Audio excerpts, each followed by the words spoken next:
ప్రస్తుతం మనం వరంగల్ నగరం నడిబొడ్డున ఉన్నాం. వరంగల్ నగరం అభివృద్ధి చెందినటువంటి తరుణంలో ఇక్కడ కబ్జాల పర్వం మొదలవుతుంది.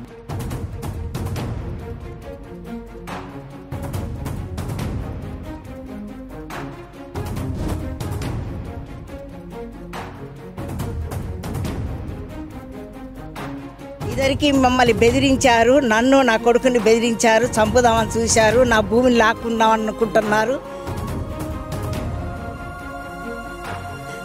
అమ్ముతావా లేకపోతే వదిలిపెడతావా లేకపోతే ఏం చేస్తావా అని అడుగుతున్నారు నన్ను.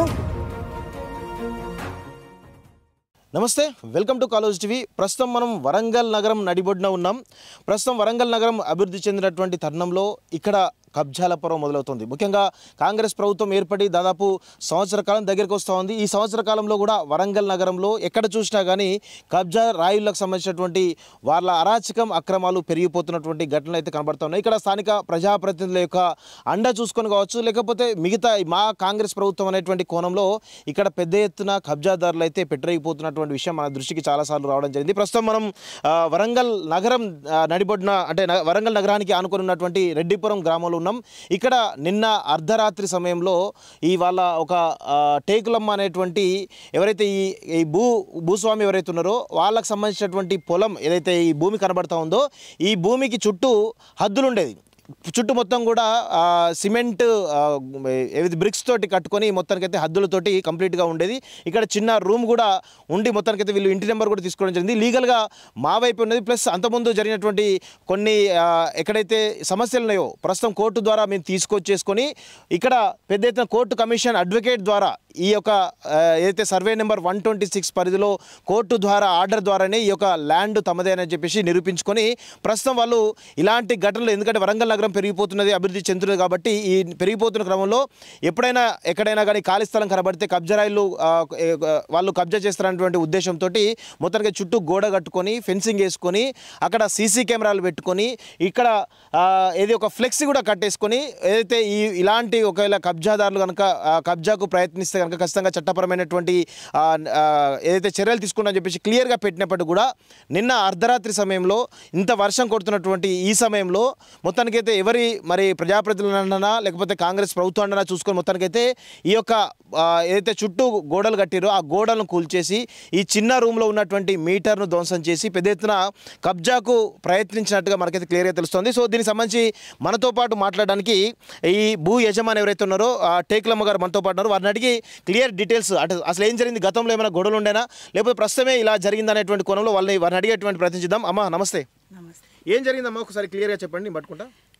నా పేరు దుగ్గింపుటి టేకులమ్మ. నా 40 కాదు మా అత్త మామలు సంపాదించిన ఆస్తి ఇది. దీనికి పొద్దాకులు ఇద్దరికి మేము గోడ పెట్టినాము, పండించుకున్నాం, పంట కూడా పండించుకున్నాము. ఇప్పుడు మామూలుగా మేము చెట్లు కొట్టి ప్లాట్లు అయితేనే చుట్టుగా గొడ్లు వస్తున్నాయని ఏమి వేయకుండా అయిపోయినాము. అది ఒకలాంటి ప్లాట్గా తయారుగా చేసి మేము గోడగా పెట్టినాము. ఇద్దరికి మమ్మల్ని బెదిరించారు, నన్ను నా కొడుకుని బెదిరించారు, చంపుదామని చూశారు, నా భూమిని లాక్కుందామని అనుకుంటున్నారు. అమ్ముతావా లేకపోతే వదిలిపెడతావా లేకపోతే ఏం చేస్తావా అని అడుగుతున్నారు నన్ను. అట్లా నైట్ వచ్చి గోడలు గుల్లగొట్టారు. నేను రోజు వచ్చి చూసుకొని పోతున్నాను ప్లాటుని. నన్ను బెదిరించిన ఏం చేస్తారు. గతంలో కూడా చేశారు ఇది. గతంలో చేసినప్పుడు నేను పోలీస్ స్టేషన్ కంప్లైంట్ ఇచ్చాను, కమిషనర్ కలిశాను, అంత పోయినా చూసుకొని వచ్చినాను. నాకు ప్రతి ఒక్క కాగితం ఏమి తప్పు లేకుండా నాకు ప్రతి ఒక్కటి తీసుకున్నాను, కోర్టు ద్వారా తీసుకున్నాను. కోర్టు కూడా ఓకే అని చెప్పింది. అందువలన నేను ఇప్పుడు కూడా మళ్ళీ నేను వచ్చి చూసుకున్నాక మొత్తం గొడగుల కొట్టారు. ఒక గేట్ మాత్రం బలగొట్టలే, పోయినసారి మాత్రం గేట్ బలగొట్టారు. ఎట్లా వచ్చారంటే నైట్కి వచ్చి చుట్టుగా అడుగులు మాత్రమే ఉన్నాయి, గడ్డిలో ఏమి లేవు. అందుకనే నన్ను నా కొడుకుని బెదిరిస్తున్నారు. నేను పొద్దాకులు ఒక ఆడదాన్ని కూడా బెదిరించి మాట్లాడుతున్నారంటే ఈ కాంగ్రెస్ ప్రభుత్వం ఏం చేస్తుంది. నా భూమి తీసుకోవాలని ఇన్ని ఏళ్ళ నుంచి నా అత్త మామ సంపాదించిన నా పిల్లలు పుట్టక తలకి నుంచే ఉన్నది ఈ భూమి. ఇప్పుడు నన్ను కావాలి, అమ్ముతావా వదిలిపెడతావా అని దుండకులు వచ్చి నైట్న కూలగొట్టి పోయినారు. ప్రధానమైన కారణం ఎవరై ఉంటారు దీనికి? పాండు, గణేష్, ఇక 4 దుండకులు ఉన్నారు దీనికి. వాళ్ళు 4 కబ్జాలతో కనీళ్ళు బాతారు ఇద్దరికి. దాన్ని మాత్రం మొత్తానికి 4 భాగాలుగా దుండకులు పంచుకున్నారు. నేను కనీళ్ళు నేనే ఒక్కదాన్ని పాడేసి పోయి పోలీస్ స్టేషన్ కంప్లైంట్ ఇచ్చాను. ఇచ్చిన తర్వాత నన్ను ఇన్ని రోజుల నుంచి గెలకలేదు. మళ్ళీ ఈ ముసుర్లు చూసి వానం చూసి నైట్ తోటి గడ్డపారలతో పలగొట్టిపోయారు.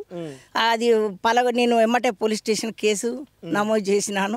దీన్ని మాత్రం తప్పకుండా చర్యలు తీసుకోవాలని. మీ దగ్గర ఉన్నటువంటి అంటే ల్యాండ్ సంబంధించి మీ దగ్గర ఎలాంటి ఆధారాలు ఉన్నాయి అసలు? ప్రతి ఒక్కటి ఉన్నది. నీళ్ళ బిల్లు ఉన్నది, కరెంటు బిల్లు ఉంది మా దగ్గర, హౌస్ నెంబర్ ఉన్నది. అన్ని విధాలుగా మా దగ్గర అన్ని ఒక్కటి ఏది కానీ కూడా మా దగ్గర ఏం చర్య లేకుండా ఉన్నది.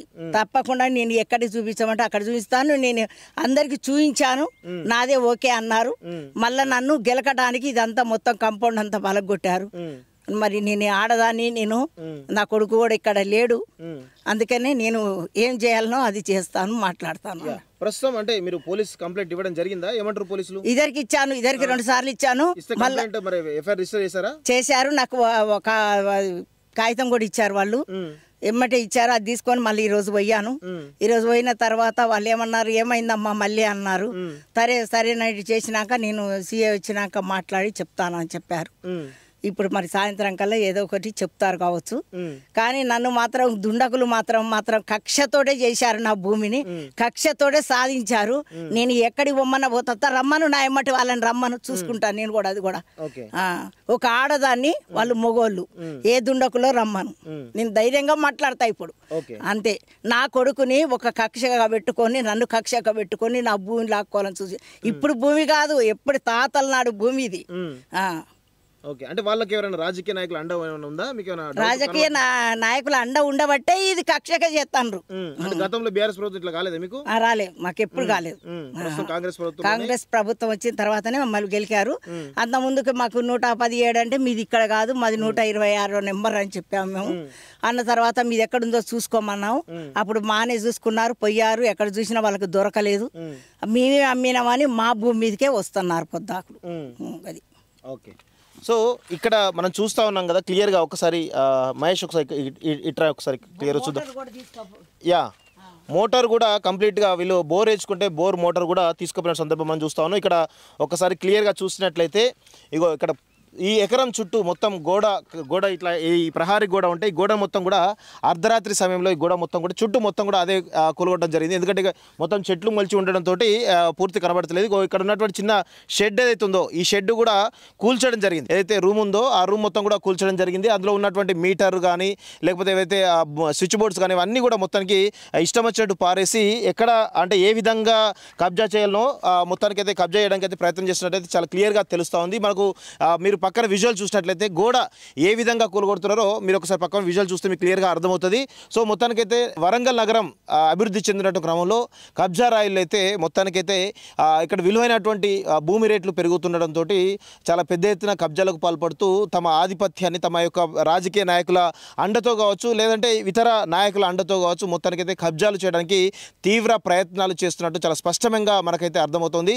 మొత్తానికైతే వరంగల్ కమిషనర్ గారు దీనిపైన దృష్టి సారించాల్సిన అవసరం ఉంది. ఎందుకంటే ఇది వరంగల్ నగరం సంబంధించినటువంటి కమిషనరేట్ పరిధిలో వస్తుంది కాబట్టి ఇలాంటి కబ్జాలు ఇదొకటే కాదు, వరంగల్ నగరంలో చాలా చోట్ల ఇలాంటి కబ్జాలు కూడా చాలా పెద్ద ఎత్తున జరుగుతున్నట్టు మీడియా దృష్టికి అయితే వస్తూ ఉంది. దీనికి సంబంధించి స్థానికంగా ఉన్నటువంటి కొంత రాజకీయ నాయకుల అండతోటి పెద్ద ఎత్తున పెట్టరేగిపోతున్నట్టయితే చాలా స్పష్టంగా అర్థమవుతుంది. దీనిపైన కమిషనర్ గారు వెంటనే స్పందించి ఇలాంటి కబ్జా రాయిల భర్తం పట్టాలని చెప్పేసి కూడా మేము కాలేజ్ టీతో కోరుతా ఉన్నాం. సో ఇది మొత్తానికైతే వరంగల్ నగరం నుంచి కబ్జా రాయిల పైన స్పెషల్ రిపోర్ట్ చూస్తున్నాండి college TV. Thank you very much.